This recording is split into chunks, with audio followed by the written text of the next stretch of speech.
ಓಷ್ಟಾಪಿದಾನ ನಕುಲಿ ದಂತೆ ಪರಿವೃತಾ ಪವಿ ಸರ್ವಸ್ಯೈ ವಾಚೈಶಾನ ಚಾರುಮಾಮಿಹವಾದಯೇ ಸರ್ವಭಾಗೀಶ್ವರೋ ವಿಷ್ಣು ಸ್ತ್ರೀರೂಪೋ ಮಾಂ ಸುವಾದಯೇ ನಮೋಸ್ತ್ವನಂತಾಯ ಸಹಸ್ರಮೂರ್ತಯೇ ಸಹಸ್ರಪಾದಾಕ್ಷಿ ಶಿರೋರುಬಾಹವೇ ಸಹಸ್ರನಾಮ್ನೇ ಪುರುಷಾಯ ಶಾಶ್ವತೆ ಸಹಸ್ರಕೋಟಿ ಯುಗಧಾರಿಣೇ ನಮಃ ಬ್ರಹ್ಮಚರ್ಯ ಹರಿಪ್ರೀತಿ ಸುವಿದ್ಯಾವಾದಶಾಲಿನಃ ಇಷ್ಟದಾನ್ ಕಷ್ಟಹರ್ತೃನ್ನಃ ವಿದ್ಯಾಮಾನ್ಯಾನ್ ಮುನೀನ್ ನಮಃ ತಪಸ್ವಾಧ್ಯಾಯ ಶುಶ್ರೂಷಾ ಕೃಷ್ಣಪೂಜಾರತಂ ಮುನಿಂ ವಿಶ್ವೇಶಂ ಇಷ್ಟದಂ ವಂದೇ ಪರಿವ್ರಾಟ್ ಚಕ್ರವರ್ತಿನಂ.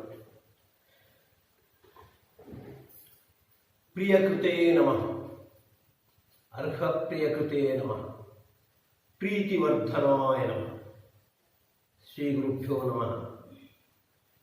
ಬೃಹದಾರಣ್ಯಕೋಪನಿಷತ್ತು ಪ್ರಸ್ತುತಪಡಿಸುವಂತೆ ಮೈತ್ರೇಯಿ ಯಾಜ್ಞವಲ್ಕ್ಯರ ಪತ್ನಿ ಅವರಲ್ಲಿ ಹೀಗೆ ಪ್ರಶ್ನೆ ಮಾಡ್ತಾರೆ.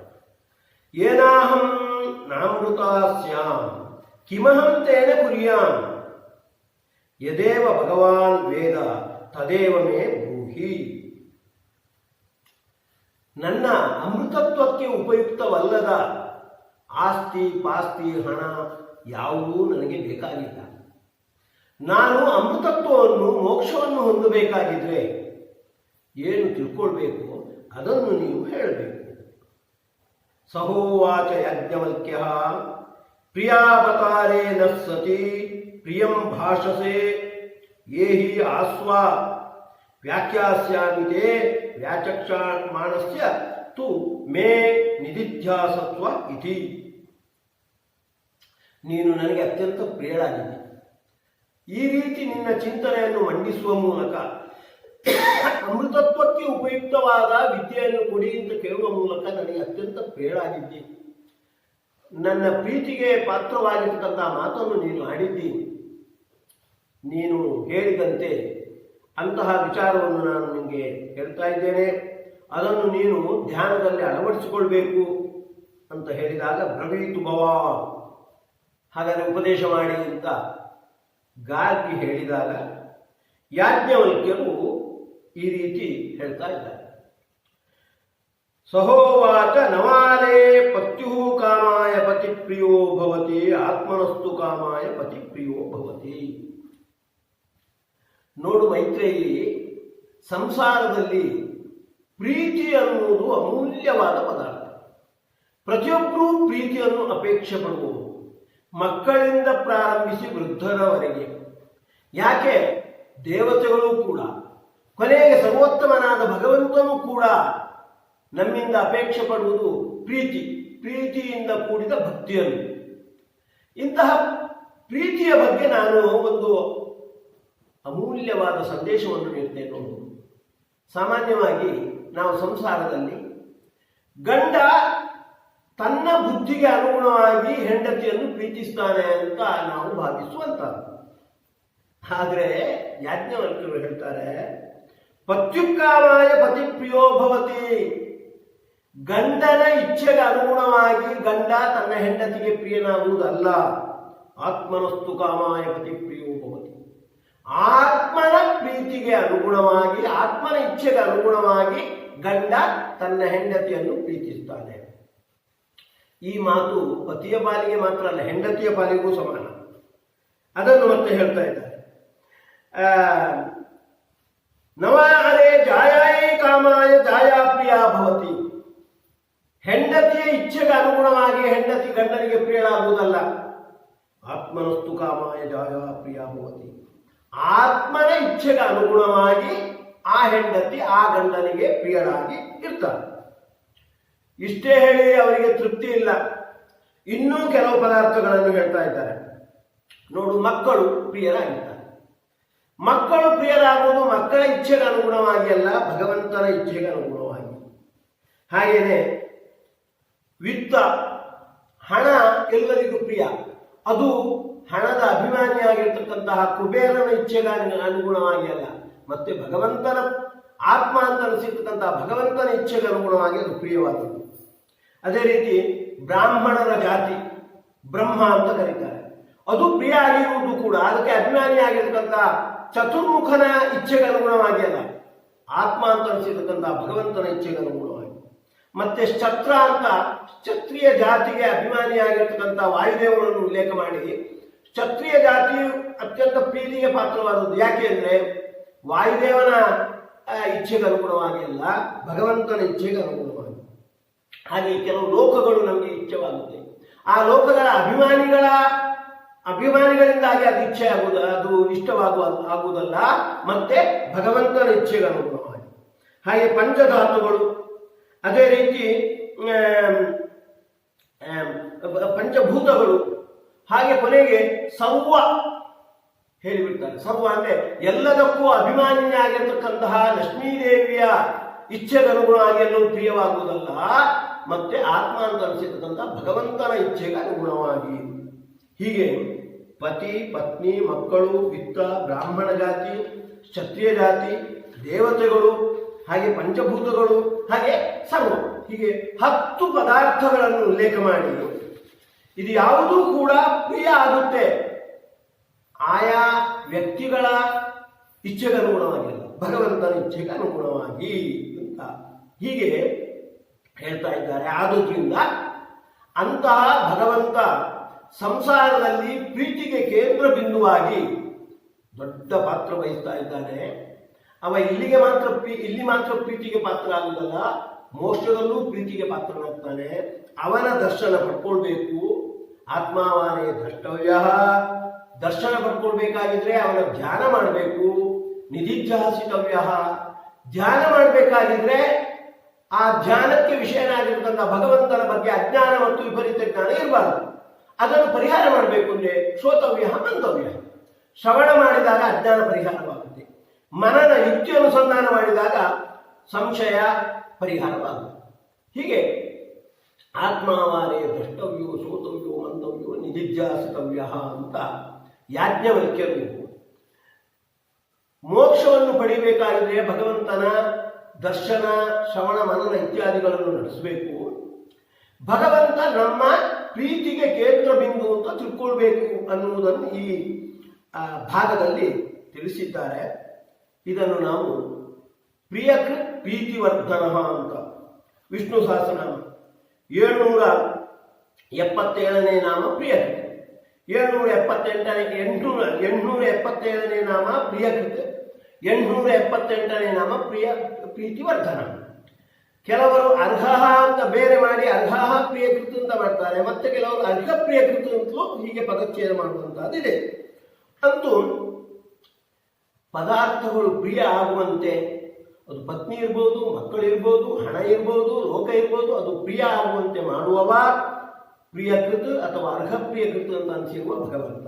ಅವುಗಳಲ್ಲಿ ಪ್ರೀತಿ ಹೆಚ್ಚುತ್ತಾ ಹೋಗುವಂತೆ ಮಾಡುವ ಪ್ರೀತಿವರ್ಧನ ಅನ್ನತಕ್ಕಂಥ ಭಗವಂತ. ಭಾಗವತ ಭಕ್ತ ಧ್ರುವನ ಚರಿತ್ರೆಯನ್ನು ನಮ್ಮ ಮುಂದೆ ಇಡುತ್ತೆ. ಧ್ರುವ ತನ್ನ ಚಿಕ್ಕಮ್ಮ ಸುರುಚಿಯ ಅವಮಾನಕ್ಕೆ ಒಳಗಾಗಿ, ಅವಳ ತೆಗಳಿಕೆಗೆ, ಅವಳ ಹಂಗಿಕೆಗೆ ಒಳಗಾಗಿ ಅವ ತಪಸ್ಸಿಗೆ ಹೋದವ. ಹೋಗಿ ಮಧುವನದಲ್ಲಿ ತಪಸ್ಸು ಮಾಡ್ತಾನೆ. ವಾಸುದೇವನ ಅನುಗ್ರಹಕ್ಕೆ ಪಾತ್ರನಾಗ್ತಾನೆ. 5 ತಿಂಗಳು ತಪಸ್ಸು ಮಾಡಿ ವಾಸುದೇವನ ಅನುಗ್ರಹಕ್ಕೆ ಪಾತ್ರನಾಗಿ ಮತ್ತೆ ಹಿಂತಿರುಗಿದಾಗ ಎಲ್ಲರೂ ಅವನನ್ನು ಅಭಿನಂದಿಸ್ತಾರೆ, ಅವನ ಮೇಲೆ ಪ್ರೀತಿ ತೋರಿಸ್ತಾರೆ. ಉತ್ತಾನಪಾದನೆ ಮುಂತಾದವರೆಲ್ಲ. ಸ್ವಾರಸ್ಯ ಅಂದ್ರೆ ಅವನ ಸುನೀತಿ, ಅವನ ಚಿಕ್ಕಮ್ಮಳಾಗಿರ್ತಕ್ಕಂಥ ಸುರುಚಿಯು ಕೂಡ, ಅವನ ತಾಯಿ ಸುನೀತಿ ಪ್ರೀತಿ ತೋರಿಸ್ತಾಳೆ ಸರಿ. ಯಾವ ಚಿಕ್ಕಮ್ಮ 5 ತಿಂಗಳ ಹಿಂದೆ ಅವನನ್ನು ಅವಮಾನ ಮಾಡಿದ್ಲು, ಹಂಗಿಸಿದ್ಲು ಅಂತ ಸುರುಚಿ ಕೂಡ ಆ ಸಂದರ್ಭದಲ್ಲಿ ಧ್ರುವನನ್ನು ತುಂಬಾ ಅಭಿನಂದಿಸ್ತಾಳೆ, ಅವನನ್ನು ಆಲಿಂಗಿಸ್ತಾಳೆ, ಅವನ ಮೇಲೆ ಪ್ರೀತಿ ತೋರಿಸ್ತಾಳೆ. ಇದನ್ನು ನಿರೂಪಣೆ ಮಾಡ್ತಕ್ಕಂಥ ಶುಕಾಚಾರ್ಯ ಹೇಳ್ತಾರೆ, ಪರೀಕ್ಷಿತ ನಿನಗೆ ಆಶ್ಚರ್ಯ ಆಗಿರ್ಬೋದು, ಅಂತಹ ಸುರುಚಿ ಅಷ್ಟು ಬದಲಾವಣೆಗೆ ಹೇಗೆ ಒಳಗಾದ್ದು ಅಂತ ನೋಡು. ಯಸ್ಯ ಪ್ರಸನ್ನೋ ಭಗವಾನ್ ಗುಣೈಹಿ ಮೈತ್ರ್ಯಾದಿವೇದ ಹರಿ. ಭಗವಂತ ಯಾರ ಬಗ್ಗೆ ಪ್ರಸನ್ನನಾಗ್ತಾನೋ, ಕೆಲವು ಗುಣಗಳನ್ನೆಲ್ಲ ಅಳವಡಿಸಿಕೊಂಡಾಗ ಅವ ಪ್ರಸನ್ನನಾಗ್ತಾನೆ. ತಸ್ಮೈ ನಮಂತಿ ಭೂತಾನಿ ನಿಮ್ನಮಾಪ ಇವ ಸ್ವಯಂ. ಭಗವಂತನ ಅನುಗ್ರಹಕ್ಕೆ ಪಾತ್ರರಾಗಿರ್ತಕ್ಕಂತಹ ವ್ಯಕ್ತಿಗಳಿಗೆ ಎಲ್ಲರೂ ತಲೆ ಬಾಗಿಬಿಡ್ತಾರೆ. ನಿಮ್ನ ಮಾಪ ಇವ ಸ್ವಯಂ. ನೀರು ತಗ್ಗು ಪ್ರದೇಶಕ್ಕೆ ತಾನಾಗೇ ಹೇಗೆ ಹರಿಯುತ್ತೋ ಆ ರೀತಿ ಭಗವಂತನ ಪ್ರಸಾದಕ್ಕೆ, ಭಗವಂತನ ಅನುಗ್ರಹಕ್ಕೆ ಪಾತ್ರ ಆಗಿರ್ತಕ್ಕಂತಹ ಪ್ರತಿಯೊಬ್ಬ ವ್ಯಕ್ತಿಯ ಬಗ್ಗೆ ಎಲ್ಲರೂ ತಲೆಬಾಗ್ತಾರೆ. ಅದಕ್ಕೆ ಒಳ್ಳೆಯ ನಿದರ್ಶನ ಧ್ರುವ ವಾಸುದೇವನ ಅನುಗ್ರಹಕ್ಕೆ ಪಾತ್ರನಾಗಿ ಬಂದಾಗ ಅವನ ಚಿಕ್ಕಮ್ಮಳಾಗಿ ಸುರುಚಿಯು ಕೂಡ ಅವನ ಬಗ್ಗೆ ಅಭಿನಂದನೆಯನ್ನು ಸಲ್ಲಿಸ್ತಾಳೆ, ಪ್ರೀತಿಯನ್ನು ಸಲ್ಲಿಸ್ತಾಳೆ. ಹಾಗಾಗಿ ಪ್ರಿಯಕೃತ ವಾಸುದೇವ ಧ್ರುವನ ಬಗ್ಗೆ ಪ್ರಿಯಕೃತ ಆಗಿ ಪ್ರೀತಿವರ್ಧನಾಗಿ ಅನುಗ್ರಹ ಮಾಡಿದ್ದಾನೆ. ಅವನ ಚಿಕ್ಕಮ್ಮನೂ ಕೂಡ ಅವನಿಗೆ ಪ್ರಿಯ ಆಗುವಂತೆ ಮಾಡಿದ್ದಾನೆ. ಭಾಗವತ ಹೇಳುತ್ತೆ, ನಮಗೆ ಪ್ರಿಯವಾಗುವುದು ಹೊರಗಿನ ವ್ಯಕ್ತಿಗಳು ಮಾತ್ರ ಅಲ್ಲ, ಪ್ರಾಣ ಬುದ್ಧಿ ಮನಸ್ಸು ಆತ್ಮ ಧಾರಾಪತ್ಯ ಧನಾದಯ. ನಮ್ಮ ಪ್ರಾಣ, ನಮ್ಮ ಇಂದ್ರಿಯಗಳು, ಬುದ್ಧಿ, ಮನಸ್ಸು, ಕೊನೆಗೆ ನಮ್ಮ ದೇಹ, ಬೇಡ ನಮ್ಮ ಸ್ವರೂಪ, ನಮ್ಮ ಪತ್ನಿ, ಮಕ್ಕಳು ಎಲ್ಲ ಪ್ರಿಯರಾಗಿದ್ದಾರೆ. ಯತ್ ಸಂಪರ್ಕ ಪ್ರಿಯ ಆಸನ್ ತತಕ್ಕೋನ್ವಪರ ಪ್ರಿಯ. ಭಗವಂತನ ಸಂಪರ್ಕದಿಂದಾಗಿ ಅವರೆಲ್ಲ ಪ್ರಿಯ ಆಗಿರುವಂತಾರೆ. ಕೊನೆಗೆ ನಮ್ಮ ಸ್ವಾತ್ಮ ಅಂತ ಅನಿಸಿದ ಸ್ವರೂಪವೂ ಕೂಡ ಎಲ್ಲವೂ ನನಗಾಗಿ ಅಂತ ನನ್ನನ್ನು ನಾನು ಅತ್ಯಂತ ಪ್ರೀತಿಸ್ತೇನೆ. ನನ್ನನ್ನು ಅಂದರೆ ನನ್ನ ಸ್ವರೂಪವನ್ನು. ಅದು ಸಂಪರ್ಕ, ಭಗವಂತನ ಸಂಪರ್ಕದಿಂದಾಗಿ ಪ್ರಿಯಕೃತ ಅಂತ ಅನಿಸಿರ್ತಕ್ಕಂಥ, ಪ್ರೀತಿವರ್ಧನ ಅಂತ ಅನಿಸಿರ್ತಕ್ಕಂಥ ಭಗವಂತನ ಸಂಪರ್ಕದಿಂದಾಗಿ ಇವೆಲ್ಲ ಪ್ರೀತಿಗೆ ಪಾತ್ರವಾಗಿರುವಂತಹ ಆತ್ಮನೋಪಿ ಪ್ರಿಯತ್ವಂತೂ ತೇನೇವ ಕೃತಮಂಜಸ ಅಂತ ಮತ್ತೊಂದು ಪ್ರಮಾಣ ಹೇಳುತ್ತೆ. ನಮಗೆ ನಾವು ಅತ್ಯಂತ ಪ್ರಿಯರು, ಅದು ಭಗವಂತನಿಂದ ಮಾಡಲ್ಪಟ್ಟಿರುವಂಥದ್ದು. ಬ್ರಹ್ಮವೈವರ್ತ ಇನ್ನೊಂದು ಮಾತು ಹೇಳುತ್ತೆ, ಹೀಗೆ ಹೇಳುತ್ತೆ, ಸರ್ವತೋಪಿ ಪ್ರಿಯೋಕ್ಯಾತ್ಮ ತಸ್ಯಾಪಿ ಪ್ರಿಯತಾಂ ಹರಿಹಿ ಆಪಾದಯತಿ. ಎಲ್ಲ ನನಗಾಗಿ ಬೇಕು ಅಂತ ನಾವು ಅಪೇಕ್ಷೆ ಪಡುವಂಥದ್ದು. ಎಲ್ಲರಿಗಿಂತ ಅತ್ಯಂತ ಪ್ರೀತಿಗೆ ಪಾತ್ರವಾಗಿರುವಂಥದ್ದು ನಮ್ಮ ಸ್ವರೂಪ. ಆ ಬ್ರಹ್ಮವೈವರ್ತ ಹೇಳುತ್ತೆ, ತಸ್ಯಾಪಿ ಪ್ರಿಯತಾಂ ಹರಿಹಿ ಆಪಾದಯತಿ. ಆ ಆತ್ಮ ಸ್ವರೂಪವು ಕೂಡ ಪ್ರಿಯ ಅಂತ ಆಗಿರುವುದು ಭಗವಂತನಿಂದ. ಹಾಗಾಗಿ ಇಲ್ಲಿ ಸ್ವಾತ್ಮನೂ ಕೂಡ ಭಗವಂತನ ಸಂಪರ್ಕದಿಂದಾಗಿ ಪ್ರಿಯ ಆಗುವಂತಹದ್ದು. ಪತಿರ್ಜಾಯ ಪ್ರಿಯೋ ನೈವ. ಆಚಾರ್ಯರು ಆ ಬೃಹದಾರಣ್ಯಕೋಪನಿಷತ್ತಿನ ಮಾತನ್ನು ವ್ಯಾಖ್ಯಾನ ಮಾಡ್ತಾರೆ. ಅಲ್ಲಿ ಆತ್ಮನಸ್ತು ಕಾಮಾಯ ಸರ್ವಂ ಪ್ರಿಯಂ ಭವತಿ ಅಂತ. ಅಂದ್ರೆ ತನ್ನ ಇಚ್ಛೆಗೆ ಅನುಗುಣವಾಗಿ ಎಲ್ಲವೂ ಪ್ರಿಯ ಆಗುವುದು ಅಂತ ಮೇಲ್ನೋಟಕ್ಕೆ ಅನಿಸುತ್ತೆ. ಆ ಆತ್ಮ ಅನ್ನೋದಕ್ಕೆ ತನ್ನ ಅಂತ ಒಂದು ಅರ್ಥ ಇದೆ. ಆದ್ರೆ ಆಚಾರ್ಯ ಹೇಳ್ತಾರೆ, ಅಲ್ಲಿ ತನ್ನ ಅಂತ ಅಲ್ಲ, ಆತ್ಮ ಅಂದ್ರೆ ಪರಮಾತ್ಮ ಅಂತ ಅರ್ಥ. ಆತ್ಮ ಶಬ್ದ ಮುಖ್ಯವಾಗಿ ಪರಮಾತ್ಮಲ್ಲೇ ಇರುವಂಥದ್ದು. ಹಾಗಾಗಿ ಪರಮಾತ್ಮನ ಇಚ್ಛೆಗೆ ಅನುಗುಣವಾಗೇ ಎಲ್ಲವೂ ಪ್ರಿಯ ಆಗುವಂಥದ್ದು. ಅದನ್ನು ಒಂದು ಪ್ರಮಾಣದಿಂದ ಸ್ಪಷ್ಟಪಡಿಸ್ತಾರೆ. ಪತಿರ್ಜಾಯ ಪ್ರಿಯೋ ನೈವ ಸ್ವೇಚ್ಛಯಾತು ಭವಿಷ್ಯತಿ. ಸಾಮಾನ್ಯವಾಗಿ ಒಬ್ಬ ಪತ್ನಿ ಹೀಗೆ ಭ್ರಮಿಸಿರ್ಬೋದು, ನನ್ನ ಗಂಡನನ್ನು ನಾನು ಚೆನ್ನಾಗಿ ಪ್ರೀತಿಸ್ತೇನೆ ಅಂತ. ಈ ಪ್ರಮಾಣ ಹೇಳುತ್ತೆ, ಇಲ್ಲ, ತನ್ನ ಇಚ್ಛೆಗಾಗಿ ಅಲ್ಲ. ವಿಷ್ಣೋರಿಚ್ಛಾ ಬಲೇನೈವ ಸ್ವಯಂಚ ಸ್ವಪ್ರಿಯೋ ಭವೇತ್. ಭಗವಂತನ ಇಚ್ಛೆಗೆ ಅನುಗುಣವಾಗಿ ಗಂಡನಿಗೆ ಆಕೆ ಪ್ರಿಯ ಆಗಿರುವಂತದ್ದು. ಗಂಡನಿಗೆ ಬಿಟ್ಟು ಬಿಡಿ, ನನಗೆ ನಾನು ಪ್ರಿಯ ಆಗಿರುವುದು ಕೂಡ ಭಗವಂತನ ಇಚ್ಛೆಗೆ ಅನುಗುಣವಾಗಿ. ವಿಷ್ಣೋರಿಚ್ಛಾ ಬಲೇನೈವ ಹಂತಿ ಕ್ಯಾತ್ಮಾನತಾತ್ಮನೋ ಸ್ವಾತ್ಮಾನಂ ಅಪ್ರಿಯಂ ಕೃತ್ವ ನಿರಯೇ ಪಾತಯತ್ಯಪಿ. ಯಾಕೆ ಹಾಗೆ ಹೇಳಬೇಕು? ನನಗೆ ಪ್ರಿಯ ಆಗಿರುವುದು ನನ್ನಿಂದಲೇನೆ, ಭಗವಂತನಿಂದ ಅಂತ ಯಾಕೆ ಹೇಳಬಾರ್ದು ಅಂದ್ರೆ ಒಂದು ವಿಚಾರವನ್ನು ಪ್ರಸ್ತುತಪಡಿಸ್ತಾರೆ ಆಚಾರ್ಯ ಈ ಪ್ರಮಾಣದ ಮೂಲಕ. ಹಾಗಾದ್ರೆ ತಮ್ಮನ್ನು ಎಲ್ಲರೂ ಪ್ರೀತಿಸಬೇಕಿತ್ತು. ಆದ್ರೆ ಕೆಲವರು ಸ್ವಾತ್ಮಾನಂ ಅಪ್ರಿಯಂ ಕೃತ್ಯ, ತನ್ನ ಸ್ವರೂಪವನ್ನು ತನಗೆ ಅಪ್ರಿಯವನ್ನಾಗಿ ಮಾಡ್ತಾರೆ. ಹೇಗೆ ಅಪ್ರಿಯವನ್ನು ಮಾಡುವುದಿಲ್ಲ, ಮಾಡ್ತಾರೆ. ಯಾಕೆಂದ್ರೆ ನರಕದಲ್ಲಿ ಅಂಧಂತಮಸ್ಸಲ್ಲಿ ಬೀಳ್ಲಿಕ್ಕೆ ಬೇಕಾಗಿರ್ತಕ್ಕಂಥ ಕೆಟ್ಟ ಕೆಲಸ ಮಾಡ್ತಾರೆ. ಇದು ಏನು? ಇದು ತನಗೆ ದ್ರೋಹವನ್ನು ಎಸಗುವಂತ.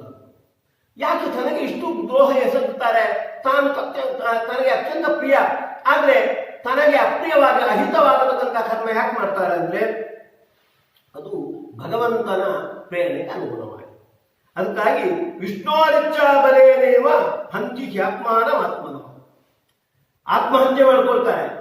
ಆತ್ಮ ಅಂತ ಅನಿಸತಕ್ಕಂಥ ದೇಹವನ್ನು ಹತ್ಯೆ ಮಾಡ್ಕೊಳ್ಳುವುದು ತಾವು ಆತ್ಮಹತ್ಯೆ ಅಂತಲೇ ಅವರ ಭ್ರಮೆ, ಅದು ಭಗವಂತನ ಇಚ್ಛೆಗೆ ಅನುಗುಣವಾಗಿ. ಹಾಗೆಯೇ ತಾನು ಅಪ್ರಿಯ ಆಗುವಂತೆ ಮಾಡಿಕೊಳ್ಳುವುದು, ಅದಕ್ಕೆ ಬೇಕಾಗಿರ್ತಕ್ಕಂಥ ನರಕ ಅಂಧಂತಮಸ್ಸು ಹೊಂದಲಿಕ್ಕೆ ಬೇಕಾದ ಕರ್ಮ ಮಾಡುವುದು ಭಗವಂತನ ಪ್ರೇರಣೆ. ಹೀಗೆ ಹೇಳಿ ಪ್ರಾಧಾನ್ಯೇನ ಹರಿ ಅನ್ಯತ್ ಸರ್ವಂ ಈ ವಿಚಾರ ಹೇಳಿ ಯಾಜ್ಞವಲ್ಕ್ಯರು ಹೇಳ್ತಾರೆ, ಇದು ಮೋಕ್ಷಕ್ಕೆ ಉಪಯುಕ್ತವಾಗುವಂತೆ ಮೈತ್ರೇಯಿ ಕೇಳಿರುವಂತಹದ್ದು. ಹೀಗಿರುವಾಗ ಇವರು ಪ್ರೀತಿಗೆ ಕೇಂದ್ರ ಬಿಂದು ಭಗವಂತ ಅಂತ ಹೇಳಿ ಯಾಕೆ ಆ ವಿಚಾರವನ್ನು ಹೇಳಿದ್ರು ಅಂದ್ರೆ ಆ ಪ್ರಮಾಣ ಹೇಳುತ್ತೆ. ಪ್ರಾಧಾನ್ಯೇನ ಹರಿಜ್ಞೇಯ, ಇದು ಅವ ಪ್ರೀತಿಗೆ ಪಾತ್ರನಾಗಿರುವುದರಿಂದ ಅವ ಪ್ರಧಾನ. ಸರ್ವಂ ವಿದಿತವ ಭವೇ, ಅವನನ್ನು ತಿಳ್ಕೊಂಡಾಗ ಉಳಿದದ್ದೆಲ್ಲ ತಿಳ್ಕೊಂಡಂತ ಆಗುತ್ತೆ. ಈ ವಿಚಾರ ತಿಳಿಸುವುದಕ್ಕಾಗಿ ಅವ ಯಾಕೆ ಪ್ರಧಾನ ಅಂದ್ರೆ ಅವ ಎಲ್ಲರಿಗೂ ಪ್ರಿಯನಾದವ, ಎಲ್ಲ ಪ್ರೀತಿಗೂ ಕೂಡ ಕೇಂದ್ರ ಬಿಂದುವಾದವ ಅಂತ ಹೇಳುವ ಮೂಲಕ ಅವನ ಪ್ರಾಧಾನ್ಯವನ್ನು ತಿಳಿಸಿರುವಂತಹದ್ದು ಅಂತ ಹೀಗೆ ಹೇಳ್ತಾ ಇದ್ದಾರೆ. ಭಗವಂತ ನಾವು ನಮಗೆ ಪ್ರಿಯ ಆಗುವಂತೆ ಮಾಡುವ ಭಗವಂತ. ಇದಕ್ಕೆ ಒಂದು ನಿದರ್ಶನ ಮಹಾಭಾರತದಲ್ಲಿ ಬರುತ್ತೆ. ದ್ವೈಪಾಯನ ಸರೋವರದ ಬುಡದಲ್ಲಿ ತೀರದಲ್ಲಿ ಭೀಮಸೇನ ಆಘಾತಕ್ಕೆ ಒಳಗಾಗಿ ದುರ್ಯೋಧನ ಬಿದ್ದಿದ್ದಾನೆ. ಕೊನೆಯ ಉಸಿರುಗಳನ್ನು ಎಳಿತಾ ಇದ್ದಾನೆ. ಅವನ ಅತ್ಯಂತ ಪ್ರೀತಿಗೆ ಪಾತ್ರರಾಗಿರ್ತಕ್ಕಂತಹ ಅಶ್ವತ್ಥಾಮಾಚಾರ್ಯರು ಬಂದಿದ್ದಾರೆ.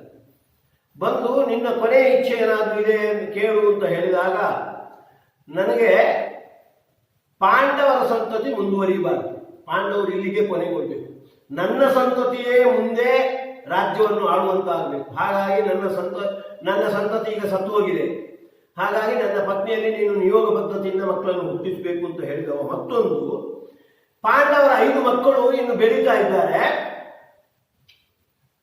ದ್ರೌಪದಿಗೆ ಹುಟ್ಟಿರ್ತಕ್ಕಂಥ 5 ಮಕ್ಕಳು, ಅವರನ್ನು ಕೊಂದು ಅವರ ಶಿರಸ್ಸನ್ನು ತಂದು ನನಗೆ ತೋರಿಸ್ಬೇಕು, ಆಗ ಸಂತೋಷದಿಂದ ನಾನು ಪ್ರಾಣ ಬಿಡ್ತೇನೆ ಅಂತ ಹೋದ್ರು ಅಶ್ವತ್ಥಾಮಾಚಾರ್ಯರು. ಕಲಿಯ ಆವೇಶಕ್ಕೆ ಒಳಗಾದಾಗ ಜೀವಾಧವನಾಗಿರ್ತಕ್ಕಂಥ ದುರ್ಯೋಧನ ಕೆಟ್ಟ ಇಚ್ಛೆಯನ್ನು ಕೇಳಿದ್ದಾನೆ, ಅದನ್ನು ಈಡೇರಿಸಬೇಕು ಅಂತ ಹೋಗಿ ಕೃಪಾ ಮತ್ತು ಕೃಪಾಚಾರ್ಯರ ಜೊತೆ ಕೃತವರ್ಮನ ಜೊತೆಗೆ ರಾತ್ರಿಕಾಲ ಪಾಂಡವರ ಡೇರೆಗೆ ಪ್ರವೇಶ ಮಾಡಬೇಕು. ಆ ಡೇರೆಯ ಒಳಗೆ ದ್ರೌಪದಿ 5 ಮಕ್ಕಳು ಮಲಗಿದ್ದಾರೆ. ಅವರ ತಲೆಯನ್ನು ಕರಿದು ಅದನ್ನು ತಂದು ದುರ್ಯೋಧನಿಗೆ ತೋರಿಸಿ ತನ್ನ ಗೆಳೆಯನ ಇಚ್ಛೆಯನ್ನು ಪೂರೈಸಬೇಕು ಅಂತ ಅವರದ್ದು ಸ್ವಂತ. ಆಗ ಅಲ್ಲಿ ಹೇಳ್ತಾ ಇದ್ದಾರೆ, ಡೇರೆ ಒಳಗೆ ಹೋಗ್ಲಿಕ್ಕೆ ಬಿಟ್ಟಿಲ್ಲಂತೆ ಅವರನ್ನು ಅಶ್ವತ್ಥಾಮಾಚಾರ್ಯ. ಯಾರು ತಡೆದದ್ದು ಅಂದ್ರೆ ಉಗ್ರರೂಪಧರಂ ರುದ್ರಂ ಸ್ವಕೀಯಾಂ ತನ್ವಮೇವ ಸಹ, ತನ್ನದ್ದೇ ಒಂದು ರೂಪ. ಅಶ್ವತ್ಥಾಮಾಚಾರ್ಯ ರುದ್ರು, ಅವರದೇ ಒಂದು ರೂಪ, ಭಯಂಕರವಾದ ಒಂದು ರೂಪ. ಆ ರೂಪಕ್ಕೆ ಮತ್ತೆ ಕೃಷ್ಣನ ರಕ್ಷಣೆ. ಪರೀತಂ ವಾಸುದೇವಂಚ ಬಹುಕೋಟಿ ಸ್ವರೂಪಿಣ, ಭಾರಿ ಕೋಟಿ ಸಂಖ್ಯೆಯಲ್ಲಿ ಭಗವಂತ ಕೃಷ್ಣನ ರೂಪದಲ್ಲಿ ಅವರಿಗೆ ರಕ್ಷಣೆ ನೀಡ್ತಾ ಇದ್ದಾನೆ. ರುದ್ರನಿಗೆ, ಆ ಡೇರೆಯನ್ನು ಕಾಯುವ ರುದ್ರನಿಗೆ. ದೃಷ್ಟ್ವೈವ ವಾಸುದೇವಂತಂ ಅತ್ರ ಸತ್ ಗೌತಮೀ ಸುತಃ. ತನ್ನ ರೂಪವನ್ನು ಕಂಡಾಗ ಅವರಿಗೆ ಅಷ್ಟು ಭಯ ಆಗಿಲ್ಲ. ತನ್ನ ರೂಪಕ್ಕೆ ರಕ್ಷಣೆಯನ್ನು ನೀಡ್ತಾ ಇರ್ತಕ್ಕಂಥ ಬಹುಕೋಟಿ ಸಂಖ್ಯೆಯಲ್ಲಿ ಇರ್ತಕ್ಕಂಥ ಕೃಷ್ಣನ ರೂಪವನ್ನು ಕಂಡು ಕೂಡಲೇ ಇವರಿಗೆ ಭಯ ಆಗಿ ಹೋಯಿತು. ವಾಸುದೇವಾಜ್ಞೆ ಮಾತ್ರ ಸ್ವಾತ್ಮನಾಪಿ ಸದಾಶಿವ ಅಯುಧ್ಯತೆ ಅಗ್ರಸಚ್ಚಾಶು. ಭಗವಂತ ಆಜ್ಞೆ ಮಾಡಿದ, ಆ ಡೇರೆ ಕಾಯತಕ್ಕಂಥ ರುದ್ರನಿಗೆ ಆಜ್ಞೆ ಮಾಡಿದ, ನೋಡು ನಿನ್ನದ್ದೇ ಆದ ಮತ್ತೊಂದು ರೂಪ ಬಂದಿದೆ, ಅದರ ಜೊತೆಗೆ ಕಾದಾಡು ಅಂತ. ಕಾದಾಡಿ ಅವ ಏನು ಅಶ್ವತ್ಥಾಮಾಚಾರ್ಯ ಏನು ಆಯುಧವನ್ನೆಲ್ಲ ಪ್ರಯೋಗ ಮಾಡ್ತಾರೆ, ಅದನ್ನೆಲ್ಲ ಅಗ್ರಸಜ್ಜ ನುಂಗಿ ಹಾಕಿಬಿಟ್ಟ. ದ್ರೋಣೇ ಸರ್ವಾಯುಧಾನ್ಯಪಿ ಅಚಿಂತ್ಯ ಹರಿಶಕ್ತಿರಿಹಿ ಯದ್ ದೃಶ್ಯಂತೆ ಆತ್ಮಹನೋಪಿ. ಆ ಸಂದರ್ಭದಲ್ಲಿ ಆಚಾರ್ಯ ಅದನ್ನು ಹೇಳ್ತಾರೆ. ಇದನ್ನ ನಾವು ಒಂದು ದೊಡ್ಡ ಪ್ರಮೇಯವನ್ನು ತಿಳ್ಕೊಳ್ಬೇಕು. ಭಗವಂತನ ಶಕ್ತಿ ಅಚಿಂತ್ಯವಾದದ್ದು. ಯಾಕೆಂದ್ರೆ ಕೆಲವು ಆತ್ಮಹತ್ಯೆಯನ್ನು ಮಾಡ್ಕೊಳ್ತಾರೆ. ಇದಕ್ಕೆ ಇದೇ ನಿದರ್ಶನ. ರುದ್ರದೇವರು ಒಂದು ರೂಪದಿಂದ ಡೇರೆಯನ್ನು ಕಾಯುವವರಾಗಿದ್ದುಕೊಂಡು ಇನ್ನೊಂದು ರೂಪದಿಂದ ಅಶ್ವತ್ಥಾಮಾಚಾರ್ಯ ಬಂದ್ರೆ ಅವರ ಜೊತೆಗೆ ಯುದ್ಧ ಮಾಡಿ ಅವರನ್ನು ಕೊಲ್ಲಿಕ್ಕೆ ಪ್ರಯತ್ನ ಬರ್ತಾ ಇದ್ದಾರೆ. ಯದೃಶ್ಯಂತೆ ಆತ್ಮನೋಪಿ ಅತಃ ತಯಾ ಪರೀತೇನ ಸ್ವಾತ್ಮನೇವ ಅಖಿಲೇಶ್ವಪಿ ಆಯುಧೇಶು ನಿಗೀರ್ಣೇಶು. ಹೀಗೆ ಒಂದೇ ರುದ್ರಂದೇ ಎರಡು ರೂಪ ಕಾದಾಡ್ತಾ ಇವೆ. ಇದು ಭಗವಂತನ ಅಚಿಂತ್ಯವಾದ ಶಕ್ತಿ. ಅವ ಭಗವಂತನ ಶಕ್ತಿಗೆ ಒಳಗಾಗಿಯೇ ಆತ್ಮಹತ್ಯೆಯನ್ನು ಮಾಡ್ಕೊಳ್ತಾರೆ ಅಂತ ಏನು ಉಪನಿಷತ್ತಲ್ಲಿ ಬಂದಿದೆ. ಅದಕ್ಕೆ ಇದೊಂದು ನಿದರ್ಶನ ಅಂತ ಹೇಳಿ ಇಷ್ಟಾದ್ಮೇಲೆ ಅಶ್ವತ್ಥಾಮಾಚಾರ್ಯರು ಯೋಚನೆ ಮಾಡ್ತಾರೆ, ಇದು ಹೀಗೆ ಮಾಡಲಿದ್ರೆ ಅವನನ್ನು ಸೋಲಿಸಲಿಕ್ಕೆ ಆಗುವುದಿಲ್ಲ. ಅದಕ್ಕೆ ಮಾನಸ ಯಜ್ಞ ಮಾಡಿ ಇದರಲ್ಲಿ ತನ್ನನ್ನು ಆಹುತಿಯನ್ನಾಗಿ ಕೊಟ್ಟಾಗ ಅದರಿಂದ ಪ್ರಸನ್ನನಾದ ಭಗವಂತ ತನಗೆ ಅವಕಾಶ ಕೊಡ್ತಾರೆ ಅಂತ ಹಾಗೆ ನಂಬಿಕೊಂಡು ಮತ್ತೆ ಡೇರೆಯನ್ನು ಪ್ರವೇಶ ಮಾಡಿ ತನ್ನ ಇಚ್ಛೆಯನ್ನು ಪೂರೈಸಿದ್ರು ಅಂತ ಬರುತ್ತೆ. ನಮಗೀಗ ಬೇಕಾಗಿರುವಂತಹದ್ದು ಭಗವಂತ ಪ್ರಿಯಕೃತ ಹೇಗೆ. ಯಾಕೆಂದ್ರೆ ತನ್ನನ್ನು ತಾನು ಕೂಡ ದ್ವೇಷಿಸ್ತಾ ಇದ್ದಾನೆ ಆ ಭಗವಂತ. ಯಾಕೆಂದ್ರೆ ಅಶ್ವತ್ಥಾಮಾಚಾರ್ಯರ ಬಗ್ಗೆ ಹಾಗೆ ಆ ಡೇರೆಯನ್ನು ಕಾಯುವ ರುದ್ರ ದೇವರ ಬಗ್ಗೆ ಯಾವ ಪ್ರಿಯಕೃತ ಆಗಿಲ್ಲ, ಪ್ರೀತಿ ವರ್ಧನ ಆಗಿಲ್ಲ. ವರ್ಧನ ಅನ್ನೋದಕ್ಕೆ ಒಂದು ಅರ್ಥ ವರ್ಧಯತಿ, ಮೃದು ವರ್ಧನೆ ಅಂತ ಇದೆ, ಮತ್ತೊಂದು ಮೃದು ವಿನಾಶಿ ಅಂತ ಇದೆ. ಹಾಗಾಗಿ ಇಲ್ಲೀಗ ವರ್ಧನ ಅಂದ್ರೆ ನಾಶ ಮಾಡಿ ಪ್ರೀತಿಯನ್ನು, ಪ್ರೀತಿ ವರ್ಧನ ಅಂದ್ರೆ ತನಗೆ ತನ್ನ ಮೇಲೆ ಇದ್ದ ಪ್ರೀತಿಯನ್ನು ನಾಶ ಮಾಡಿದ. ಹಾಗಾಗಿ ರುದ್ರದೇವರ ಎರಡು ರೂಪಗಳು ಪರಸ್ಪರ ಕಾದಾಡುವಂತಾಯಿತು ಅಂತ ನಾವಿಲ್ಲಿ ಚಿಂತನೆ ಮಾಡಬೇಕಾದದ್ದು. ಇನ್ನು ಅವ್ಯಾಕೃತ ಬ್ರಾಹ್ಮಣ ಅಂತ ಇದೆ ಬೃಹದಾರಣ್ಯಕ ಉಪನಿಷತ್ತಲ್ಲಿ. ಪೂರ್ವಜಂ ಪಂಚಮಂ ಅವ್ಯಾಕೃತ ಬ್ರಾಹ್ಮಣಂ ಅಲ್ಲಿ ಹೇಳ್ತಾ ಇದ್ದಾರೆ, ಪ್ರಿಯಕೃತ ಅನ್ನುವುದಕ್ಕೆ ಉಳಿದವರನ್ನು ನಮಗೆ ಪ್ರಿಯ ಆಗುವಂತೆ ಮಾಡುವವ ಅನ್ನೋದು ಪ್ರಿಯಂ ಕರೋತಿ ಇತಿ ಪ್ರಿಯಕೃತ. ತನ್ನನ್ನು ಪ್ರಿಯನನ್ನಾಗಿ ಮಾಡುವವ, ನಮಗೆ ಅತ್ಯಂತ ಪ್ರಿಯನಾದವ ಭಗವಂತ.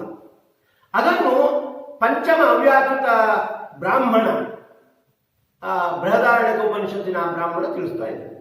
ತದೇತತ್ ಪ್ರೇಯ ಪುತ್ರಾತ್ ಪ್ರೇಯೋ ವಿತ್ತಾತ್ ಪ್ರೇಯೋ ಅನ್ಯಸ್ಮಾತ್ ಸರ್ವಸ್ಮಾತ್ ಅನಂತರಂ ಯದಯಂ ಆತ್ಮ ಸಯೋ ಅನ್ಯಂ ಆತ್ಮನಃ ಪ್ರಿಯಂ ಭುವಾಣಾಃ ಭೂಯಾತ್ ಪ್ರಿಯಂ ರೋಚ್ಯತಿ ಇತಿ. ಎಲ್ಲರಿಗಿಂತ ಅತ್ಯಂತ ಪ್ರೀತಿಗೆ ಪಾತ್ರನಾದವ ಭಗವಂತ. ತದೇತತ್ ಪ್ರೇಯ ಅಂದ್ರೆ ಶ್ರೇಷ್ಠವಾದದ್ದು, ಅತ್ಯಂತ ಪ್ರಿಯವಾದದ್ದು. ನಮಗೆ ಪ್ರೀತಿಗೆ ಪಾತ್ರವಾದದ್ದು ಮಕ್ಕಳು ಇರ್ಬೋದು, ಹಣ ಇರ್ಬೋದು, ಬೇರೆ ಯಾವುದೇ ಇರ್ಬೋದು, ಅದಕ್ಕಿಂತೆಲ್ಲ ಅತ್ಯಂತ ಪ್ರೀತಿಗೆ ಪಾತ್ರನಾದವು ಭಗವಂತ. ಹಾಗೆ ಆ ಉಪನಿಷತ್ತು ಹೇಳುತ್ತೆ, ಅವನಿಕ್ಕಿಂತ ಬೇರೆ ಯಾರಾದ್ರೂ ಪ್ರಿಯರು ಅಂತ ಹೇಳಿಬಿಟ್ರೆ ಪ್ರಿಯಂ ರೋಚ್ಯತೀತಿ ಆತ್ಮಾನೇವ ಪ್ರಿಯಂ ಉಪಾಸಿತ. ನೀನು ಪ್ರಿಯನನ್ನು ರೋಧನ ಮಾಡ್ತಿ, ತಡೀತಾ ಇದ್ದಿ, ಹಾಗೆ ಹೇಳಬೇಡ ಅಂತ ಹೇಳಬೇಕು. ಆತ್ಮಾನಮೇವ ಪ್ರಿಯಂ ಉಪಾಸಿತ, ಪರಮಾತ್ಮನನ್ನೇ ಪ್ರಿಯ ಅಂತ ಉಪಾಸನೆ ಮಾಡು. ಸಯ ಆತ್ಮಾನಮೇವ ಪ್ರಿಯಂ ಉಪಾಸತೆ ನಹಾಸ್ಯ ಪ್ರಿಯಂ ಪ್ರಮಾಯಿತಂ ಭವತು. ಭಗವಂತನನ್ನು ಆತ್ಮ ಅಂತ ಉಪಾಸನೆ, ಪ್ರಿಯ ಅಂತ ಉಪಾಸನೆ ಮಾಡಿದ್ರೆ ಎಲ್ಲರೂ ಅವನ ಪಾಲಿಗೆ ಪ್ರಿಯರಾಗ್ತಾರೆ. ಧ್ರುವನ ಪಾಲಿಗೆ ಹೇಗೂ ಹಾಗೆ ಅಂತ ಅಧ್ಯಾತ್ಮದ ಮೂಲಕ ಅದನ್ನು ಆಚಾರ್ಯರು ವಿವರಿಸ್ತಾ ಇದ್ದಾರೆ.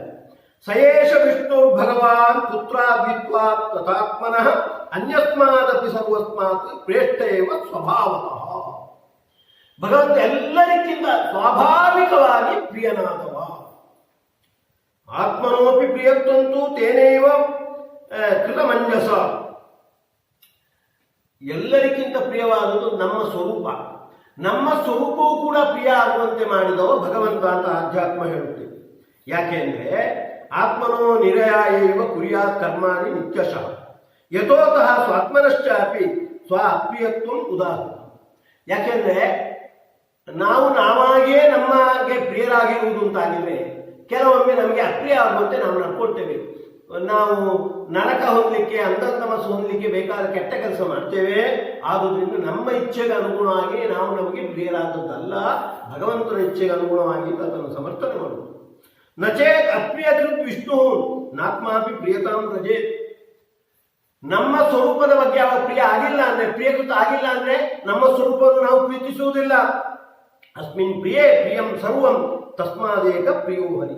ಭಗವಂತ ಪ್ರಿಯಾದ ಅಂದ್ರೆ ಉಳಿದವರೆಲ್ಲ ನಮ್ಮ ಪಾಲಿಗೆ ಪ್ರಿಯರಾಗ್ತಾರೆ. ಧ್ರುವನಿಗೆ ಹಾಗೆ ಆದುದರಿಂದ ಮುಖ್ಯವಾಗಿ ಪ್ರಿಯನಾದವ ಭಗವಂತ.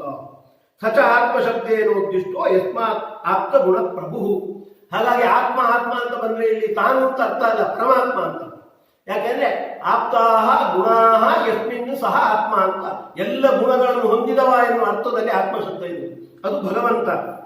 ಅಥೋ ವಿಷ್ಣು ಪ್ರಿಯಂ ಬ್ರೂಯ ಯಸ್ವಾತ್ಮಾದ್ಯಂ ದುರಾತ್ಮವಾನ್ ಪ್ರಿಯರೋಧಂ ಕರೋಶೀತಿ ಕಂಬ್ರೂಯ ವೈಷ್ಣವ ಮಹಾ. ಆದ್ರಿಂದ ಪರಮಾತ್ಮನೇ ಪ್ರಿಯ, ಅವರಿಗಿಂತ ಬೇರೆಯವರು ಪ್ರಿಯ ಅಂತ ಹೇಳಿದ್ರೆ ಅವರನ್ನು ನಾವು ತಡಿಬೇಕು ಹೊರತು ಅದಕ್ಕೆ ನಾವು ಸಮ್ಮತಿಯನ್ನು ಕೊಡಬಾರದು. ತಸ್ಮಾ ಸರ್ವಪ್ರಿಯೋ ವಿಷ್ಣು ಇತ್ಯುಪಾಸ್ತೆ ಸದಾಪ್ರಿಯ. ಅವನು ಸರ್ವಪ್ರಿಯ ಅಂತ ಯಾರು ಉಪಾಸನೆ ಮಾಡ್ತಾರೆ, ತಸ್ಯ ಪ್ರಿಯಂ ಅನಿತ್ಯಂ ಸ ಅಸ್ಯ ಪ್ರೀತಿ ಸದಾ ಭವೇತ್. ಹಾಗಾಗಿ ಯಾವತ್ತೂ ಅವನಿಗೆ ಎಲ್ಲರೂ ಕೂಡ ಅವನ ಪಾಲಿಗೆ ಪ್ರಿಯರಾಗ್ತಾರೆ. ತಸ್ಮಾ ಸರ್ವಪ್ರಿಯಂ ವಿಷ್ಣು ಉಪಾಸಿತೇವ ನಿತ್ಯಶಃ ನಿತ್ಯ ಪ್ರಿಯಕರೋ ವಿಷ್ಣು ಭವೇತ್ ತಸ್ಯಾಪಿ ಅಜ ಸ್ವಯಂ. ಅವನ ಪಾಲಿಗೆ ಅವನು ಪ್ರಿಯನಾಗ್ತಾನೆ. ಹಾಗಾಗಿ ಪ್ರಿಯಕೃತ ಅನ್ನುವುದಕ್ಕೆ ಸ್ವಾತ್ಮಾನಂ ಪ್ರಿಯಂ ಕರೋತಿ ಇತಿ ಪ್ರಿಯಕೃತ. ಯಾರು ಈ ರೀತಿ ಉಪಾಸನೆ ಮಾಡ್ತಾನೆ, ಭಗವಂತ ಎಲ್ಲರಿಗೂ ಪ್ರಿಯ ಆದವ ಅನ್ನುವುದು ಉಪನಿಷತ್ತಲ್ಲಿ ಬಂದಿರುವಂತೆ, ಅವ್ಯಾಕೃತ ಬ್ರಾಹ್ಮಣದಲ್ಲಿ ಬರುವಂತೆ ಭಗವಂತ ಎಲ್ಲರಿಗೂ ಪ್ರಿಯ ಅಂತ ಯಾರು ತಿಳಿದು ಉಪಾಸನೆ ಮಾಡ್ತಾನೆ ಅವನ ಪಾಲಿಗೆ ಭಗವಂತ ಪ್ರಿಯ ಆಗ್ತಾನೆ. ಹಾಗಾಗಿ ಅವನನ್ನು ಪ್ರಿಯಕೃತ ಅಂತ ಹೀಗೆ ಬಂದಿರುವಂತ ಭಗವಂತ ಅವ ಪ್ರೀತಿ ವರ್ಧನ. ಎಷ್ಟು ಅವ ಕರುಣಾಳು ಅಂದ್ರೆ, ತನ್ನಲ್ಲಿ ನಮಗೆ ಪ್ರೀತಿ ಬರಬೇಕು, ಭಕ್ತಿ ಬರಬೇಕು, ಅದಕ್ಕಾಗಿ ಅವ ಬೇರೆ ಬೇರೆ ಚಟುವಟಿಕೆಗಳನ್ನು ಅಳವಡಿಸ್ತಾನೆ. ಮಧ್ವವಿಜಯದಲ್ಲಿ ಉಲ್ಲೇಖ ಮಾಡ್ತಾರೆ, ಭಗವಂತ ಬೇರೆ ಬೇರೆ ಅವತಾರಗಳನ್ನು ಯಾಕೆ ಮಾಡ್ತಾನೆ. ವೈಕುಂಠದಲ್ಲಿ ಇದ್ದುಕೊಂಡೇ ರಾವಣ, ಕಂಸ ಮುಂತಾದವರ ಸಂಹಾರ ನಡೆಸಬಹುದು.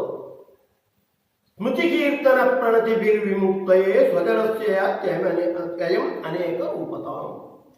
ಜನರು ಸ್ಮೃತಿ, ಸ್ಮರಣೆ, ಕೀರ್ತನೆ ಮುಂತಾದವನ್ನು ಮಾಡುವ ಮೂಲಕ ತನ್ನಲ್ಲಿ ಪ್ರೀತಿಯನ್ನು, ಭಕ್ತಿಯನ್ನು ಅಳವಡಿಸಿಕೊಳ್ಳಿ ಅನ್ನುವುದಕ್ಕಾಗಿ ಆ ಪ್ರೀತಿಯ ಅಳವಡಿಕೆಗೆ ಪೂರಕವಾಗುವಂತೆ ಬೇರೆ ಬೇರೆ ರೂಪವನ್ನು ತಾಳ್ತಾನೆ.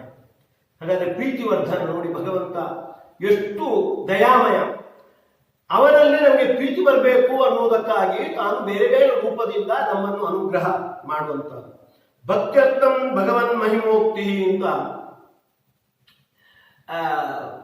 ಆಚಾರ್ಯರು ಬ್ರಹ್ಮಸೂತ್ರ ಭಾಷ್ಯದಲ್ಲಿ ಹೇಳ್ತಾರೆ. 3ನೇ ಅಧ್ಯಾಯದ ಭಕ್ತಿ ಪಾದದ 2ನೇ ಪಾದ ಭಕ್ತಿ ಪಾದ, ಅದರ ಪ್ರಾರಂಭದಲ್ಲಿ ಈ ಮಾತು ಹೇಳ್ತಾರೆ. ಭಕ್ತ್ಯರ್ಥಂ ಭಗವನ್ ಮಹಿಮೋಕ್ತಿ. ಯಾರು? ವೇದವ್ಯಾಸ. ಭಗವಂತ ಸ್ವಪ್ನಕರ್ತರಾಗಿದ್ದಾನೆ, ಬೇರೆ ಬೇರೆ ಅವಸ್ಥೆಗಳನ್ನು ಇರ್ತಾನೆ, ಎಲ್ಲ ಪಾದದಲ್ಲಿ ಬರುತ್ತೆ. ಯಾಕೆಂದ್ರೆ ವೇದವ್ಯಾಸರು ನಮಗೆ ಭಕ್ತಿ ಉಂಟಾಗಿ, ಭಕ್ತರಿಗೆ ಭಕ್ತಿ ಉಂಟಾಗಿ ಅಂತ ಮಾಡುವಂತ. ಅಂದ್ರೆ ಪ್ರೀತಿ ವರ್ಧನ. ಭಗವಂತ ಅವತಾರಗಳನ್ನು ತಾಳಿ ಬೇರೆ ಬೇರೆ ಚಟುವಟಿಕೆಯನ್ನು ನಡೆಸುವ ಮೂಲಕ, ಲೀಲೆ ಮಹಿಮೆಗಳನ್ನು ತೋರಿಸುವ ಮೂಲಕ ಪ್ರೀತಿ ವರ್ಧನ. ವೇದವ್ಯಾಸರು ಅದನ್ನು ಇತಿಹಾಸ ಪುರಾಣಗಳಲ್ಲಿ ನಿರೂಪಣೆ ಮಾಡುವ ಮೂಲಕ ನಮಗೆ ಪ್ರೀತಿ ಬರುವಂತೆ ಮಾಡಿ ನಮ್ಮ ಪಾಲಿಗೆ ಅವರು ಪ್ರೀತಿ ವರ್ಧನರಾಗಿದ್ದಾರೆ. ಮುಖ್ಯವಾಗಿ ಭಗವಂತ ಪ್ರಿಯಕೃತ ಯಾರ ಪಾಲಿಗೆ ಅಂದರೆ ಜೀವೋತ್ತಮರಾಗಿರ್ತಕ್ಕಂಥ ಪ್ರಾಣದೇವರ ಬಗ್ಗೆ.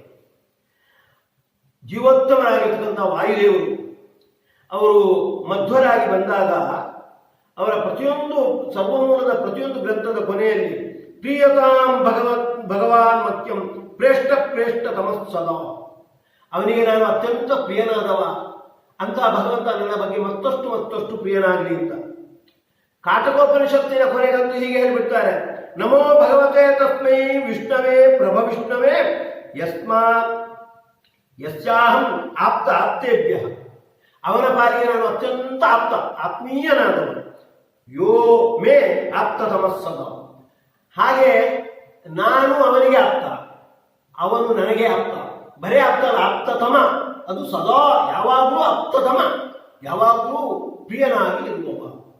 ಹಾಗಾಗಿ ಪ್ರಿಯಕೃತ ಅಂದಾಗ ಮುಖ್ಯವಾಗಿ ಮಧ್ವಾಚಾರ್ಯರನ್ನು ತನ್ನ ಪ್ರಿಯರಾಗುವಂತೆ ಭಗವಂತ ಮಾಡಿದವ ಅಂತ ಅದನ್ನು ನಾವು ಮುಖ್ಯವಾಗಿ ಅನುಸಂಧಾನ ಮಾಡಬೇಕು. ಈ ಪ್ರಿಯಕೃತನ್ನು ಅರ್ಘ ಪ್ರಿಯಕೃತ ಅಂತ ಕೆಲವರು ಈ ನಾಮವಾಗಿ ಇಟ್ಟುಕೊಳ್ಳುವಂಥದ್ದು.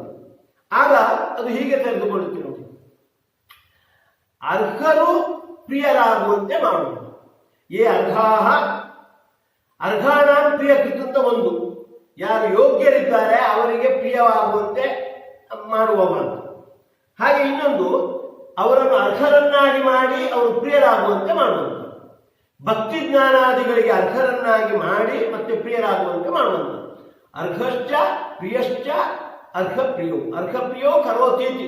ಅವರು ಮೊದಲು ಅವರಲ್ಲಿ ಭಕ್ತಿ ಜ್ಞಾನಾದಿಗಳಿಗೆ ಬಂದು ಅವರು ಅರ್ಹರಾಗುವಂತೆ ಮಾಡಿ ಮತ್ತೆ ಪ್ರಿಯವಾಗುವಂತೆ ಭಗವಂತ ಮಾಡ್ತಾನೆ ಅಂತ. ಅರ್ಹಪ್ರಿಯಕೃತ, ಅವ ಅರ್ಹನಾಗಿದ್ದಾನೆ ಮತ್ತು ಪ್ರಿಯಕೃತ ಆಗಿದ್ದಾನೆ, ಹೀಗೆಲ್ಲ ಪದಚ್ಛೇದ ಮಾಡಲಿಕ್ಕೆ ಬರುತ್ತೆ. ಹಾಗಾಗಿ ಮುಖ್ಯವಾಗಿ ಭಗವಂತ ಜೀವೋತ್ತಮರಾಗಿರ್ತಕ್ಕಂತಹ ಪ್ರಾಣದೇವರ ಅವತಾರನಾಗಿರ್ತಕ್ಕಂತಹ ಭಗವಂತ ವಾಯು ಮಧ್ವಾಚಾರ್ಯರು ಮತ್ತೆ ಭೀಮಸೇನ ಮತ್ತೆ ಆಂಜನೇಯನ ಬಗ್ಗೆ ಪ್ರೀತಿವರ್ಧನ ಮತ್ತು ಪ್ರಿಯಕೃತ ಆಗಿರುವಂತ. ಅದಕ್ಕಾಗಿ ಆಂಜನೇಯ ರಾಮಚಂದ್ರನ ಹತ್ರ ಕೇಳುವಾಗ, ನೀನು ಇಷ್ಟೆಲ್ಲ ಸೇವೆ ಮಾಡಿದ್ದಲ್ಲ, ಏನು ನಿಂಗೆ ಬೇಕು ಅಂತ ಹೇಳುವಾಗ, ಪ್ರವರ್ಧತಾಂ ಭಕ್ತಿರಲಂ ದಿನೇ ದಿನೇ ತ್ವಯೀಶಮೇ ಕ್ರಾಸ ವಿವರ್ಜಿತ ಸಭಾ. ಕ್ಷಣದಲ್ಲಿ ದಿನ ದಿನದಲ್ಲಿ ನಿನ್ನ ಭಕ್ತಿ ಇನ್ನೂ ಹೆಚ್ಚು ಆಗಬೇಕು, ಸ್ವಲ್ಪವೂ ಅದು ಕಡಿಮೆ ಆಗಬಾರ್ದು ಅಂತ ಯಾವಾಗಲೂ ಪ್ರವರ್ಧತಾಂ ಭಕ್ತಿರಲಂ ಕ್ಷಣೇ ಅಂತ ಹೀಗೆ ಕೇಳಿದರು.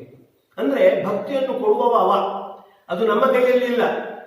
ಹಾಗಾಗಿ ಪ್ರೀತಿ ವರ್ಧನ, ಪ್ರೀತಿ ಅಂದ್ರೆ ಪ್ರೀತಿ ಘಟಿತವಾಗಿರ್ತಕ್ಕಂಥ ಭಕ್ತಿ, ಅದನ್ನು ಹೆಚ್ಚಿಸುವವ. ವರ್ಧನೋ ವರ್ಧಮಾನಶ್ಚ ಆ ನಾಮವು ಕೂಡ ಅದನ್ನೇ ಹೇಳುತ್ತೆ. ಹಾಗಾಗಿ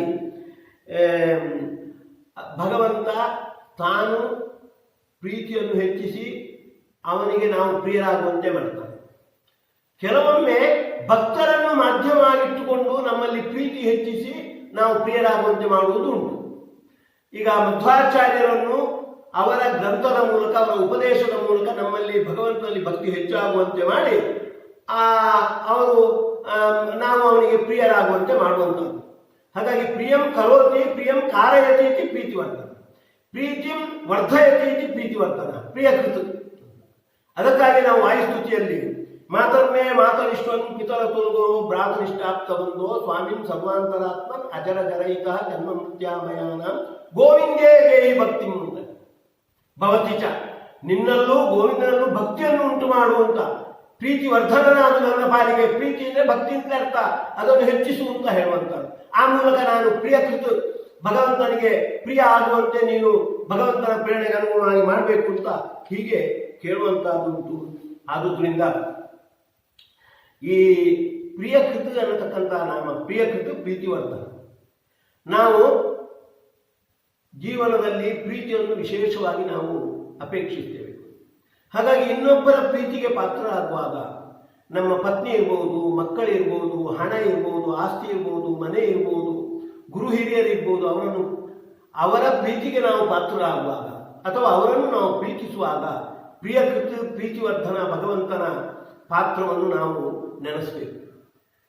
ಪತ್ನಿ ಮಕ್ಕಳು ನಮ್ಮನ್ನು ಪ್ರೀತಿಸುವಾಗ ನನ್ನ ವ್ಯಕ್ತಿತ್ವ ಆ ರೀತಿಯಾದದ್ದಿದೆ, ಹಾಗಾಗಿ ಎಲ್ಲರೂ ನನ್ನನ್ನು ಪ್ರೀತಿಸ್ತಾರೆ ಅಂತ ಈ ಭ್ರಮೆಗೆ ಒಳಗಾಗಬಾರ್ದು. ಪ್ರಿಯಕೃತ ಅನ್ನುವ ಭಗವಂತ ಅನುಗ್ರಹೋನ್ಮುಖನಾಗಿರುವುದರಿಂದ ಅವರೆಲ್ಲ ನನ್ನನ್ನು ಪ್ರೀತಿಸ್ತಾ ಇದ್ದಾರೆ ಅಂತ ಹೀಗೆ ತಿಳ್ಕೊಳ್ಬೇಕು. ಆಗ ಅದು ಅಧ್ಯಾತ್ಮ ಸಾಧನೆಯಾಗಿ ಪರಿವರ್ತನೆಗೊಳ್ಳುತ್ತೆ. ಇನ್ನಷ್ಟು ಅವರು ಪ್ರೀತಿಸುವಂತೆ ಆಗುತ್ತೆ. ಹಾಗೆ ಇನ್ನೊಬ್ಬರನ್ನು ನಾವು ಪ್ರೀತಿಸುವಾಗಲೂ ಕೂಡ ಭಗವಂತನ ಪ್ರೇರಣೆಗೆ ಅನುಗುಣವಾಗಿ ನಾನು ಈ ರೀತಿ ಪ್ರೀತಿಸ್ತಾ ಇದ್ದೇನೆ ಅನ್ನುವ ಚಿಂತನೆಗೆ ನಾವು ಒಳಗಾಗಬೇಕು. ನನ್ನ ಇಚ್ಛೆಗೆ ಅನುಗುಣವಾಗಿ ನನ್ನ ಪತ್ನಿಯನ್ನು ನನ್ನ ಪುತ್ರರನ್ನು ನಾನು ಪ್ರೀತಿಸುವುದಲ್ಲ, ಪ್ರಿಯಕೃತ ಪ್ರೀತಿವರ್ಧನ ಅನ್ನುವ ಭಗವಂತನ ಪ್ರೇರಣೆಗೆ ಅನುಗುಣವಾಗಿ ನಾನು ಪ್ರೀತಿಸ್ತಾ ಇದ್ದೇನೆ ಅಂತ ಹೀಗೆ ತಿಳ್ಕೊಂಡಾಗ ಇದು ಅಧ್ಯಾತ್ಮ ಸಾಧನೆಯಾಗಿ ಪರಿವರ್ತನೆ ಹೊಂದಿದೆ. ಈ ಪ್ರಿಯಕೃತ ಪ್ರೀತಿವರ್ಧನ ಅನ್ನುವುದು ಈ ನಮ್ಮ ಪ್ರೀತಿಗೆ ಪಾತ್ರವಾಗಿರ್ತಕ್ಕಂಥ ಪದಾರ್ಥಗಳನ್ನೆಲ್ಲ ಭಗವಂತನ ಸಮರ್ಪಣೆ ಮಾಡಬೇಕು. ಆ ಸಮರ್ಪಣೆಗೆ ಬಹಳ ಮುಖ್ಯವಾಗಿ ಬೇಕಾಗಿರುವುದು ಒಂದು ದೊಡ್ಡ ಭಾಗವತ ಧರ್ಮವನ್ನು ಹೇಳ್ತಾರೆ ಭಾಗವತದಲ್ಲಿ. ಅದರಲ್ಲಿ ಇಷ್ಟಂ ದತ್ತಂ ಹುತಂ ಜಪ್ತಂ ಯಚ್ಚ ಆತ್ಮನ ಪ್ರಿಯಂ ಪ್ರಿಯಾಂದಾನಾಂ ಸುತಾನ್ ಪ್ರಾಣ ಯತ್ ಪರಸ್ಮೈ ನಿವೇದನೆ. ನಮ್ಮ ಪ್ರೀತಿಗೆ ಪಾತ್ರವಾಗಿರ್ತಕ್ಕಂಥ ಪ್ರತಿಯೊಂದನ್ನು ಕೂಡ ನಮ್ಮ ಪತ್ನಿ, ಪುತ್ರರು, ಮನೆ, ಮಕ್ಕಳು ಎಲ್ಲವನ್ನೂ ಕೂಡ, ಹಣ ಎಲ್ಲವನ್ನೂ ಕೂಡ ಯತ್ ಪರಸ್ಮೈ ನಿವೇದೆ, ಭಗವಂತನಿಗೆ ಅರ್ಪಣೆ ಮಾಡಬೇಕು. ಆ ಅರ್ಪಣೆಯಲ್ಲಿ ಒಂದು ಅಂಶ, ಆ ಪದಾರ್ಥಗಳನ್ನೆಲ್ಲ ಭಗವಂತನೇ ಕೊಟ್ಟದ್ದು, ಭಗವಂತನ ಸ್ವಾಮ್ಯಕ್ಕೆ ಒಳಪಟ್ಟದ್ದು ಅನ್ನೋದು ಒಂದು ಅಂಶ. ಆದರೆ ಮತ್ತೊಂದು ಅಂಶ, ಅವೆಲ್ಲ ನಮ್ಮ ಪ್ರೀತಿಗೆ ಪಾತ್ರವಾಗುವುದಕ್ಕೆ ಭಗವಂತನೇ ಕಾರಣ. ನನ್ನ ಪತ್ನಿ ಇರ್ಬೋದು, ನನ್ನ ಮಕ್ಕಳು ಇರ್ಬೋದು, ನನ್ನ ಮನೆ ಇರ್ಬೋದು, ಹಣ ಇರ್ಬೋದು, ಇದೆಲ್ಲ ಪ್ರಿಯ ಆದದ್ದು ಹೇಗೆ ಅಂದ್ರೆ ಪ್ರಿಯಕೃತ ಪ್ರೀತಿವರ್ಧನ ಅನ್ನುವ ಭಗವಂತನ ಅನುಗ್ರಹಕ್ಕೆ ಪಾತ್ರರಾದದ್ರಿಂದ ಅನ್ನುವ ಚಿಂತೆ. ಹಾಗಾಗಿ ಎಲ್ಲವನ್ನೂ ಭಗವಂತನಿಗೆ ಅರ್ಪಣೆ ಮಾಡುವುದಕ್ಕೆ ಬೇಕಾಗಿರ್ತಕ್ಕಂಥ ಒಂದು ಅಂಶ ಅಂದ್ರೆ ಅದೆಲ್ಲ ಪ್ರೀತಿಗೆ ಪಾತ್ರವಾಗಿದ್ದು ಭಗವಂತನ ಅನುಗ್ರಹದಿಂದ ಅನ್ನುವ ಆ ಅಂಶವನ್ನು ನಾವು ಪ್ರಿಯಕೃತ ಪ್ರೀತಿವರ್ಧನ ಅನ್ನುವ ನಾಮದಿಂದ ನಾವು ಪಡ್ಕೊಳ್ಬೇಕಾದದ್ದು. ಹೀಗೆ ಪ್ರಿಯಕೃತ ಪ್ರೀತಿವರ್ಧನ ಅನ್ನತಕ್ಕಂತಹ ವಿಷ್ಣು ಸಹಸ್ರನಾಮ ನಮ್ಮ ಜೀವನದಲ್ಲಿ ಬಹಳ ಒಂದು ಪ್ರಾಶಸ್ತ್ಯವನ್ನು ಪಡ್ಕೊಂಡಿರುವಂತಹ, ನಾವು ಜೀವನದಲ್ಲಿ ಅತ್ಯಂತ ಬಹಳ ಬೆಲೆ ಕೊಡ್ತಕ್ಕಂತಹ ಒಂದು ಗುಣ ಅಂದ್ರೆ ಧರ್ಮ ಅಂದ್ರೆ ಅದು ಪ್ರೀತಿ. ಆ ಪ್ರೀತಿಗೆ ಕೇಂದ್ರ ಬಿಂದುವಾಗಿರ್ತಕ್ಕಂತಹ ಭಗವಂತನ ಒಂದು ಅನುಗ್ರಹಕ್ಕೆ ಪಾತ್ರವಾಗುವುದಕ್ಕೆ ಇರ್ತಕ್ಕಂತಹ ನಾಮ ಪ್ರಿಯಕೃತ ಪ್ರೀತಿವರ್ಧನ ಅಂತ. ಹಾಗಾಗಿ ಅದನ್ನು ವಿಶೇಷವಾಗಿ ನಮ್ಮ ಅನುಸಂಧಾನಕ್ಕೆ ತಂದುಕೊಂಡು ಯಾವತ್ತು ಯಾರದ್ದಾದರೂ ಪ್ರೀತಿಗೆ ನಾವು ಪಾತ್ರರಾದಾಗ ಅಥವಾ ಇನ್ನೊಬ್ಬರ ಮೇಲೆ ಪ್ರೀತಿಯನ್ನು ತೋರಿಸುವಾಗ ಪ್ರಿಯಕೃತೆ ನಮಃ ಪ್ರೀತಿವರ್ಧನಾಯ ನಮಃ ಅನ್ನುವುದನ್ನು ಮತ್ತೆ ಮತ್ತೆ ನಾವು ಪಠಿಸ್ತಾ ಆ ಪ್ರಿಯಕೃತ ಪ್ರೀತಿವರ್ಧನ ಅಂತಕ್ಕಂತಹ ಭಗವಂತನ ಅನುಗ್ರಹಕ್ಕೆ ನಾವು ಪಾತ್ರರಾಗೋಣ. ಯತ್ ಸರ್ವಗುಣ ಸಂಪೂರ್ಣ ಸರ್ವದೋಷ ವಿವರ್ಜಿತ ಪ್ರಿಯತಾಂ ಪ್ರೀತೇವಾಲಂ ವಿಷ್ಣುರ್ಮೇ ಪರಮಸ್ಮೃತು ನಾಹಂ ಕರ್ತಾ ಹರಿಕರ್ತ ತತ್ಪೂಜಾ ಕರ್ಮಚಾಖಿಲಂ ತಥಾಪಿ ಮತ್ಕೃತಾ ಪೂಜಾ ತತ್ಪ್ರಸಾದೇನ ನಾನ್ಯಥಾ ತದ್ಭಕ್ತಿ ತತ್ಫಲಂ ಮಖ್ಯಂ ತತ್ಪ್ರಸಾದ ಪುನಃ ಪುನಃ ಕರ್ಮನ್ಯಾಸೋ ಹರಾವೇವ ವಿಷ್ಣೋಸ್ತೃಪ್ತಿಕರಃ ಸದಾ. ಶ್ರೀಕೃಷ್ಣಾರ್ಪಣಮಸ್ತು ಶ್ರೀಕೃಷ್ಣಾರ್ಪಣಮಸ್ತು ಶ್ರೀಕೃಷ್ಣಾರ್ಪಣಮಸ್ತು. ಲೋಕಾ ಸಮಸ್ತಾಃ ಸುಖಿನೋ ಭವಂತು.